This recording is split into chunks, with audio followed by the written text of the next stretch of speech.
Okay. All right, let's move straight to our next conversation. Public funds are held in trust. And when questions arise about their use, accountability must follow. The Economic and Financial Crimes Commission, EFCC, has arrested a former governor of Sokoto State, Senator Aminu Tambuwal, over alleged fraudulent cash withdrawals totaling 189 billion naira.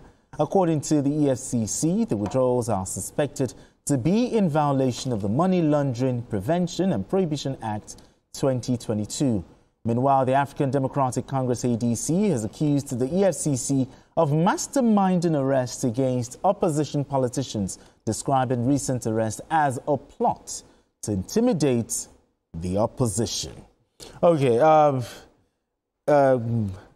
let's look at this. The EFCC, has arrested a former Sokoto State governor. Talk to me. When this news broke, how did you react? Well, you see, fight against corruption in Nigeria, principally, those people that you are likely to find wanting are politically exposed persons. Politically exposed persons in the sense that they are the people in power. They use money, they use resources in their disposal to achieve their political goals. Okay. And knowing fully well that somebody was a governor of a state for 8 years, it is very hard in today's Nigeria for the person to get away scot-free, except, of course, if there has been no allegation against him. Mind you, this man has been governor for 8 years. He was speaker for 4 years. Nobody made any allegations against him. But as state governor, you are entitled to security vote. And besides security vote, which is very juicy, executive officer of your state. You are politically exposed. So I think, recently, about 2 weeks ago, the EFCC came out and said that there are 18 sitting governors that in Nigeria are under investigation, which means those governors, after they leave office, they will have their day with the EFCC. I think what I don't like about Nigerian politicians is that, and Nigerian generally, is that for us to the tendency to politicize any action of law enforcement agents to do their job. We should allow people to do their job. We are crying for strong institutions, and everybody knows that when EFCC was set up by the President Obasanjo government, it was one of the best things that the man did, whether you like it or not. Today, you know that you can be called upon. Now, look at what Nigeria went through in the hand of Governor of Central Bank of Nigeria, who was busy piling his money, and people were dying in hospitals, in educational centers, and queue lines, and he had money in his house. So, you see, I think we should not politicize this thing. Look at the way they recruited people who are not doing anything in Central Bank. Look at the way the NNPC was being run for the last 5 years. So, we have to look at the whole thing. Don't let us politicize. The moment we introduce politics, all these political parties who are talking about this, the moment we introduce politics into the fight against corruption, I think we want to stop that fight. Okay. And we don't want development. Because one of the biggest problems of Nigeria is corruption. Corruption is against development. Exactly. How can a governor? Yes, it remains an allegation. Exactly. Politicians should allow EFCC to do their job. And they should also encourage anybody that is so invited to convince that he has not stolen public funds. Now, he should go to court. There's been a lot of reactions since this news broke. Now, one of which, the allegation by the ADC, saying that, the EFCC is after opposition politicians. Is there any merit to this? Well, so if we want a country, we must leave politics one side, particularly if we want stronger institutions. But if you know how people rate Nigeria when you go outside, the first thing, once you are a Nigerian, that is why that are green passports. But once you go to the embassy or you go to anywhere, you fly out, the first thing that comes to their mind is always, it's a corrupt country. And that is what screening. Exactly, that is what we must try to change. And the only organization, the only agency who can help us is the EFCC. True. So we must at least always give EFCC the opportunity to do their work. Let's not any small opportunity. We put politics and politicize it. You understand? Because I know that this is Tambuwal, there was a time that Ifan Yokoa was invited. Yeah. True. There was a time that Yaya Bello was invited. So why didn't they say politics? Fayose was invited throughout until they went to the court, everything, they removed his name. Allow the law to you understand? So the system to work. We must not always politicize issues. So in short, there's no merit to the allegation. No, it's not there's no merit. You know, we can't wish that because they still have to go. As we speak, before I came in, I actually made my investigation. He's still there answering questions because they were asking questions. They said they did it in 6 years. In 6 years. Incrementally was, you know. No, what I'm saying is the merit to the accusation that, it's opposition politics. No, listen, we shouldn't go to that point. No, we should not politicize it. What they are saying is you are a public official. Yes. And you are exposed. You are exposed to certain amounts of money. Okay, we just found that some monies you are moving from one place to the other. They said withdrawal of money. Come and explain what those withdrawals were for. Another thing, while we talk about that, this is not the first time the EFCC has come out with such discovery. Yes, and at the end of the day, they still go to court. But how and then the person wins. Yeah, but how confident? Exactly. But how confident are you? You know, in the EFCC, that EFCC will pursue this matter to a logical conclusion. What would have expected before coming out with this man left office 2023? Yes.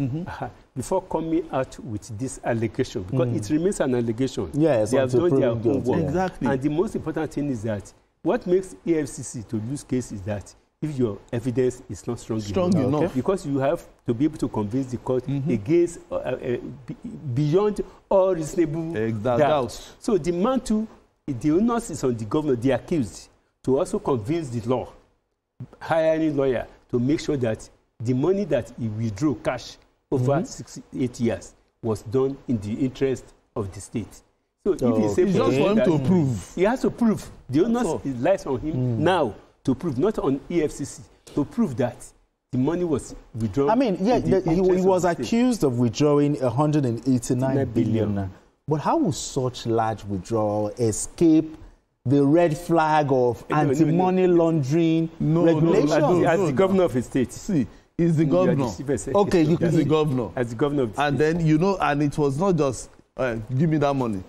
It came from three different places. From FAC, from the office of the secretary, from the government, and some other, and the local government. Internally generated. So all those things, that is why I'm saying that the only thing is just there to explain. It's just like they are giving you a query for you to answer. And you respond. All right, we have Olugbenga Fashioner calling in from Texas.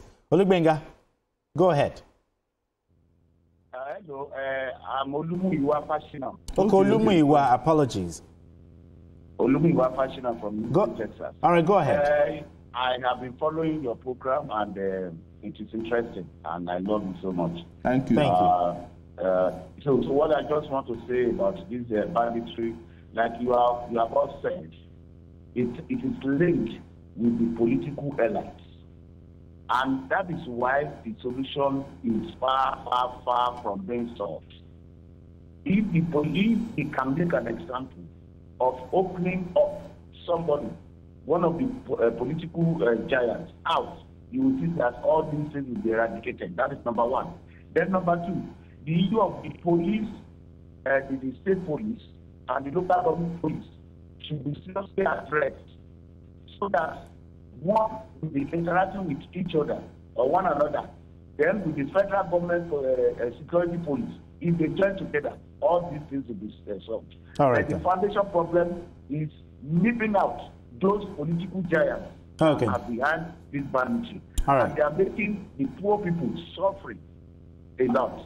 And if they can address this, then things will be better. Okay, thank you very much. Thank you so much. I mean, just in rounding up this conversation, I mean, looking at this allegation of which the ADC have alleged, you know, of selective accusation of, investigating opposition politicians, how will you describe the EFCC under the leadership of Ola Olukoyede and the way he's handling anti-corruption fight since it took office? Let me take you back to when an attempt was made to arrest the former governor of Kogi State. Yes, especially politically exposed persons. The man said that if any power or any authority stop him from going ahead with the arrest of that man, yes, he will resign his position. So from that particular premise, you see, I think the thing with Nigeria is that we should not lump everybody together. You know, I was telling one young man yesterday, what's the meaning of failure? Fail, F-A-I-L. First attempt in learning.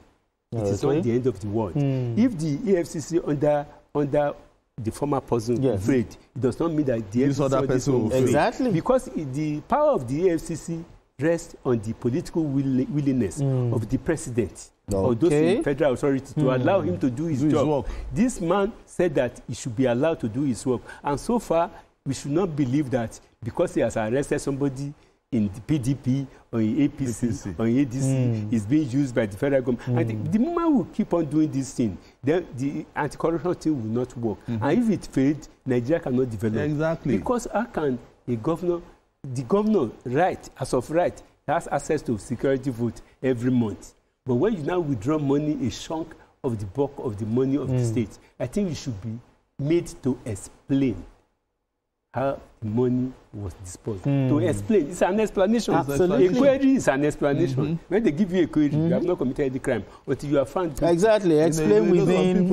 It's a query is an explanation. They say you want to kill them. You want to kill that person. So they are just asking the governor. And this thing is a wake-up call on those people who are in office today. 2 weeks ago, Olukoyede said that 18 sitting governors are under investigation. So it means out of the 36 we have now, when they leave office in 2007, they will still be made to come and account for when immunity is lifted. The financial infractions you know, so, that they have done. Yeah, because it's true. Because even after the president's this administration leaves, another administration will still come.